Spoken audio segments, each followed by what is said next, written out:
El cuento de hoy, Objetos sólidos, Virginia Woolf. Lo único que se movía sobre el vasto semicírculo de la playa era una pequeña mancha negra. A medida que se acercaba al esqueleto del bote de sardinas encallado, se advirtió por una cierta tenuidad en su negrura que tenía 4 piernas, y segundo a segundo era más evidente que estaba compuesta de 2 hombres jóvenes. Aunque solo se veían sus contornos sobre la arena, había una inconfundible vitalidad en ellos, un vigor indescriptible en la forma de juntarse y alejarse de los cuerpos, un movimiento sutil, pero que indicaba que de las diminutas bocas en las pequeñas cabezas redondas borboteaba una fuerte discusión.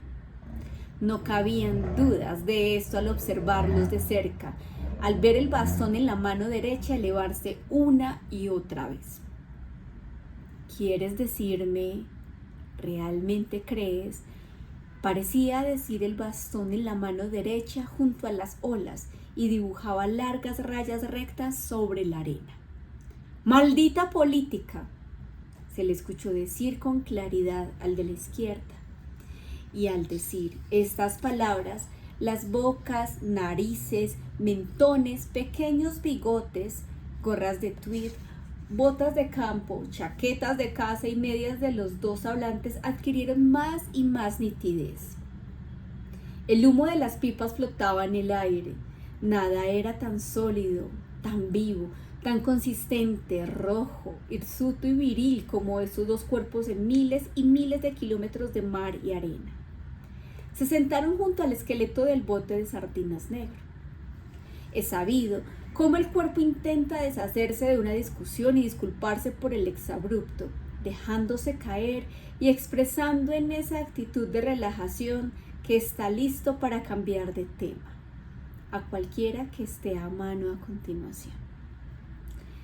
Así Charles, cuyo bastón había estado surcando la playa por al menos 1 kilómetro, comenzó a raspar los trozos de pizarra sobre el agua, mientras John, que había exclamado «¡Maldita política!», enterraba los dedos en la arena. A medida que la arena le llegaba más y más arriba de la muñeca, por lo que debió arremangarse aún más, sus ojos fueron perdiendo intensidad, o más bien fue desapareciendo la marca del pensamiento y la experiencia, que da a los ojos de los adultos una inescrutable profundidad, dejando tan solo una superficie transparente que no expresaba sino la sorpresa de los ojos de los niños. Sin duda, el acto de escarbar en la arena tenía que ver con eso. Recordó que, después de cavar un rato, el agua se junta alrededor de los dedos, el agujero se convierte en una fosa, un pozo, un manantial, un canal secreto hacia el mar. Mientras se decidía en qué de estas cosas se convertiría, con los dedos todavía enterrados en la arena, rozó algo duro, algo completamente sólido, y despacio sacó a la superficie un objeto grande e irregular. Al quitarle completamente la arena apareció algo verde. Era un trozo de vidrio tan grueso que era prácticamente opaco. El roce del mar había desgastado los bordes, quitándole la forma, de manera que era imposible decir si había sido una botella, un vaso o el cristal de una ventana. Era tan solo vidrio, casi una piedra preciosa. Solo había que incrustarlo en un anillo de oro o atravesarlo con un alambre y se convertiría en una joya, un collar o una luz verde y apagada sobre un dedo. Tal vez sí era una joya después de todo, una que hubiera usado una oscura princesa, con los dedos en el agua, sentada en la popa del bote, escuchando a los esclavos cantar mientras la cruzaban al otro lado de la bahía. O quizá un cofre de roble isabelino hundido en el mar se haya quebrado y las esmeraldas hayan rodado y rodado hasta finalmente alcanzar la orilla. John lo tomó en sus manos, lo miró a contraluz, lo sostuvo, de manera tal que su cuerpo irregular tapara el brazo derecho extendido de su amigo. El verde se encogía y se agrandaba al sostenerlo contra el cielo o contra el brazo. Estaba impresionado. Era tan sólido, tan concentrado, un objeto tan definido en comparación del mar infinito y la orilla desdibujada. Un suspiro lo desconcentró, un suspiro profundo, terminante, que le hizo notar que su amigo Charles había arrojado todas las pizarras que tenía cerca o había llegado a la conclusión de que no valía la pena hacerlo. Comieron su sándwich, el uno al lado del otro. Al terminar, se sacudieron las migas y se incorporaron. John tomó el pedazo de vidrio y lo miró en silencio. Charles lo miró también, pero de inmediato vio que no era plano y llenando su pipa dijo con la energía que hecha por ti era una tonta línea de pensamiento. Volviendo a lo que decía, no vio, y de haberlo visto no se habría percatado que John, tras observar indeciso el trozo de vidrio unos segundos, lo metió en el bolsillo del pantalón.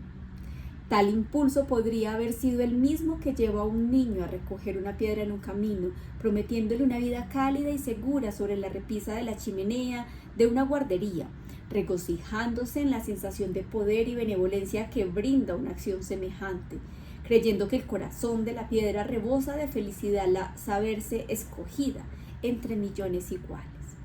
Disfrutar de esa bendición en lugar de una vida de frío y humedad sobre una ruta. Podría haber sido cualquier otra tan fácilmente, pero me escogió a mí. Pensaron John, esto o no.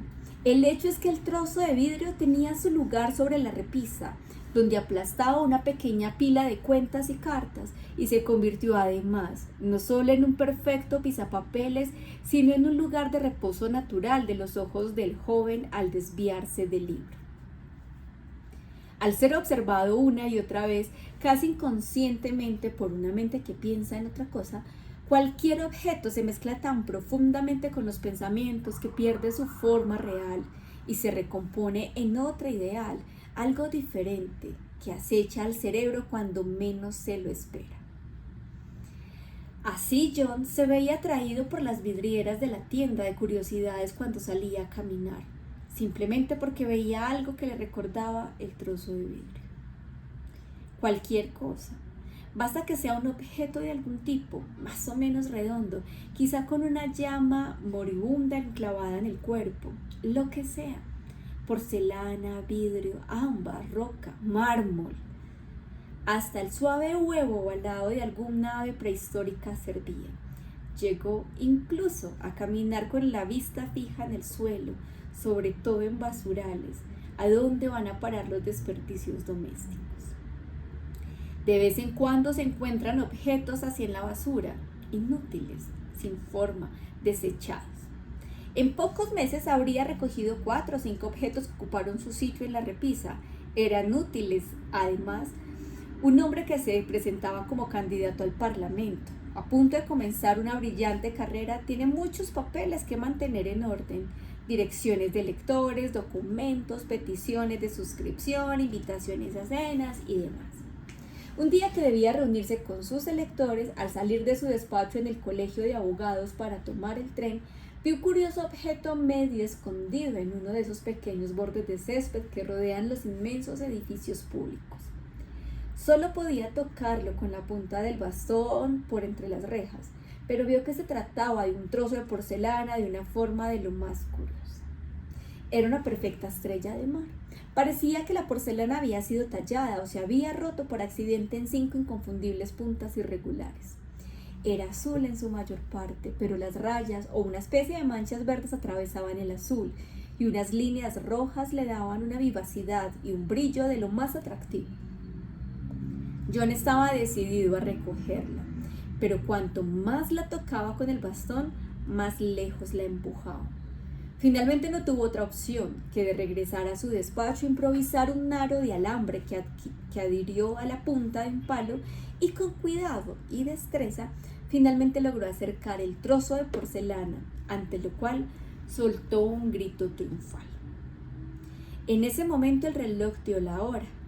De ninguna manera llegaría a tiempo a cumplir con su compromiso. La reunión se llevó a cabo sin él, pero ¿cómo se había partido la porcelana en esa forma tan magnífica? Al observarla con detenimiento concluyó, que la forma de estrella había sido accidental.